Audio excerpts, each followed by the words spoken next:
Artinya kalau misalnya kan gini kan, tadi tuh saya nanya gitu karena pengen jatuh cinta Dengan Allah. sama Allah. Iya. Terus ada rasa khawatir bahwa Ditinggal cin- Allah. cinta dipaksakan. Oke. Iya, kan apa jalanan apa? Saya orang Jawa nih. Soko kulino, jalaran soko kulino. Jalanan Soko Kulino itu kan di satu sudut pandang kan bisa disebut pemaksaan. Betul. Iya.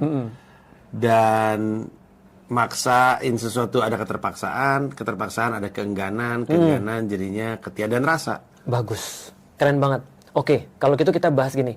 Mas pernah baca teori habits, manapun teorinya? Iya, yang apa Stephen Covey Stephen Covey atau Atomic Habits yang sekarang lagi Atomic Habits, James Clear ya. dan seterusnya. Aku juga nulis buku tentang habits. Pada intinya adalah gini, dikatakan pemaksaan kalau itu adalah di luar daripada kesadaran kita. Di luar dikatakan pemaksaan kalau di luar oke. Tapi kalau di dalam kesadaran kita itu namanya memaksakan. Memaksakan tidak selalu salah dong. Enggak, disiplin itu. Karena, betul.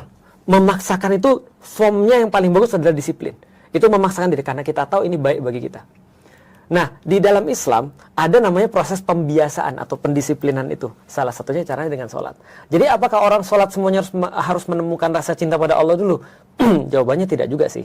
Kadang-kadang ada orang yang levelnya memang aku sholat karena ini kewajibanku. Nah, tapi menurutku ya, itu adalah proses. Jadi aku juga nggak nyalain orang kalau ada yang sholat cuma gara-gara dia kewajiban aja. Tapi bentuk form yang paling bagus seperti yang aku ceritakan tadi, ketika seorang hamba meyakini bahwa dia seorang hamba dan dia punya Allah, maka dia perlu validasi bahwasanya dia hamba. Maka dia tanya pada Allah, ya Allah aku disuruh apa? Maka Allah bilang sholat. Ya udah aku sholat. Dan di titik itu nggak menjadi beban bagi dia karena ini adalah pernyataan cinta dia pada Allah. Jangan kan disuruh sholat misalnya, disuruh yang lain juga dia mau. Gitu kan ya, kalau dia jatuh cinta kan gitu kan ya. Sama kayak ada seorang ibu-ibu misalnya. Ada seorang mohon maaf ya kemarin ini mungkin berbeda pendapat tapi oke lah coba kita bahas sebagai contoh. Ada orang memilih child free misalnya. Ketika ada orang memilih child free, bagi kita juga nggak ada masalah kalau dia memilih child free sebenarnya. Cuman menjadi problem ketika dia merendahkan perbuatan atau aktivitas para ibu-ibu. Dia bilang, ibu-ibu harus ngurusin anak kayak gini-gini. Coba lu bayangin betapa nggak produktifnya dan segala macam. Ibu-ibu marah dong. Karena bagi ibu-ibu, aku melakukan ini out of love. Kenapa aku nyebokin anakku? Karena aku sayang sama dia. Kenapa aku terus kemudian mau bangun malam-malam dan aku merasa senang? Iya susah, iya, tapi aku senang.